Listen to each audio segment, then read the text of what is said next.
প্রিয় দর্শক মণ্ডলী, আপনারা দেখতে পাচ্ছেন এখন কিন্তু আমি অবস্থান করতেছি আলফাডাঙ্গা একদম থানার গেটের সামনে।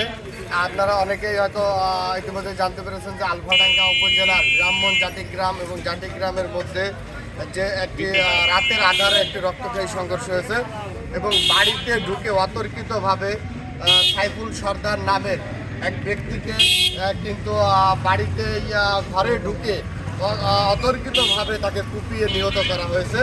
এখন আমরা আসলে থানার আপনারা দেখতে পাচ্ছেন যে ভিতরে কিন্তু সাইফুল সর্দারের মৃতদেহ কিন্তু ওখানে পড়ে আছে।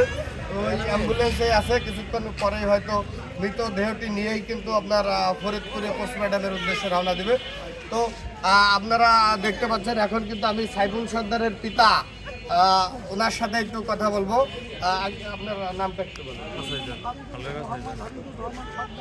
রহমান সর্দার, আপনার ছেলের কিভাবে হত্যা করলো? কে কে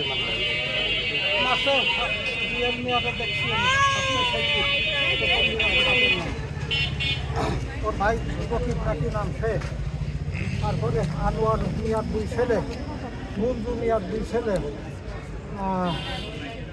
মান্নু থানদার 3 বাপ বেটা, ওই পাড়া শপিন রাত কটার দিকে হামলা করে? হামলা করছে। পয়লা বাজারে বললাম দেশে সাইফুল বাড়ি দরজা খোলাম, তো দেখে বাড়ি নাই। হয়তো আমরা থানার লোক কইছে, আমি দরজা খুঁজে বারোইছি, বারোটি ঘোরাই আমার দিকে বাড়ি দেশে ওই আপনারও আঘাত করছে, আঘাত করার পরেই আসছিল আপনার ছেলেকে কুমাই দরজা ভাঙিতে যাইও, তারপরে কুমাই আর আমি ওই দিকে ডাঙ্গা দিতে চলে শুনলাম আপনার আরো লোক আছে। আপনারা দেখতে পাচ্ছেন এখানে কিন্তু একটি নয় আরো একটি কিন্তু আহতের ঘটনা ঘটছে এবং সে গুরুতর আহত অবস্থায় ফরিদপুর মেডিকেল অবস্থান করছে বলে আমরা জানতে পেরেছি।